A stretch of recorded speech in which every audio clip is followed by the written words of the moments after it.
the common mistakes. This is where you want to look to make sure you're not making them, and if you are, how to correct them. What's the first exercise? Deep squats. The deep squat. So the deep squat, it's very complex really, because there's a lot of things going on and a lot of things can go wrong. The most common mistake is rounding the back.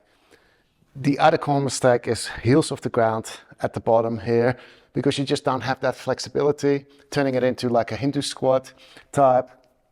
Another mistake is not leading with the hips going down. So when you go down in your squat, the hips need to lead and the shoulders should follow.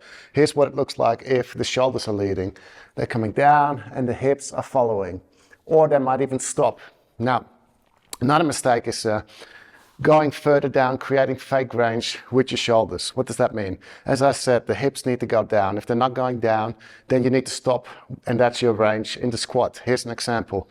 So here, let's say this is it. I should stop here. But most people make fake range by going further and hinging and bringing the shoulders lower. They feel like they're going deeper in the squat, but they're not, because the ankles, knees, and hips are not moving. Well, the hips are moving, and your torso is coming down, but your hips are not going down. Okay, a lot to remember there.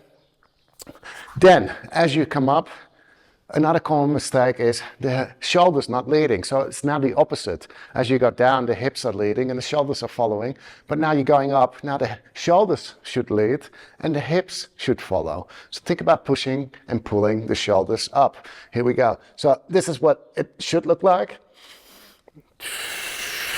Think about something here and you're pushing into it. Or if you're just doing a bodyweight squat, push with your thumbs here, and that will push your shoulders back and up. Now here's what it should not look like.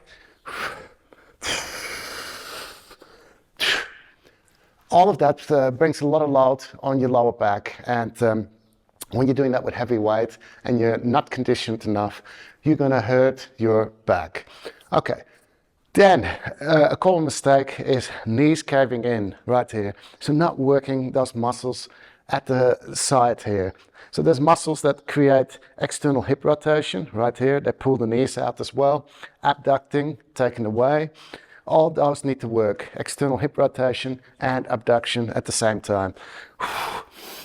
And here's what it should look like. Here's what it should not look like.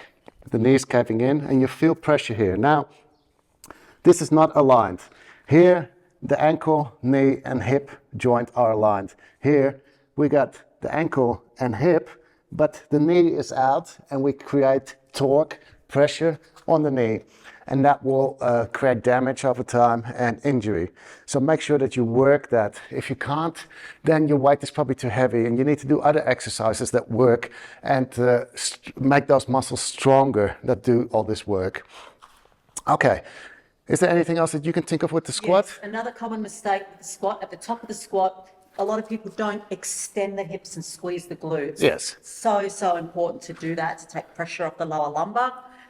That's correct, yeah. You're keeping pressure on there if you're not finishing your full movement. So if you're staying here with the weight and you're going into your next rep without extension, then you're keeping pressure on all those muscles and you're keeping them contracted. Here, squeeze and then release. And then we're ready for the next rep. Full extension. So this is not full extension. Here's full extension. You're standing straight. Anything else? I think that's it. Okay, so that is the squat. I'm sure there's other things to think about. Oh, one more thing, and that's now scapular activation, which is super important too. People think it's just the legs that are doing the work. No, the core is doing a lot of work. And if the scapula is not active, depression, pulling them down and together, then you don't have a strong back. Your shoulders are hunching forward and you're rounding your back as well. So here you're actually working your back by pulling the scapula down and together. That pushes the chest out and it's a better structure to hold that weight on as well.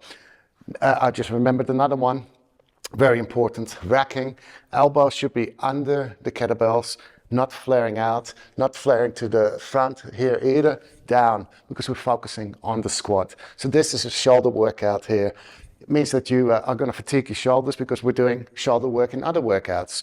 Okay, that's it for the common mistakes for the squat. What else have we got?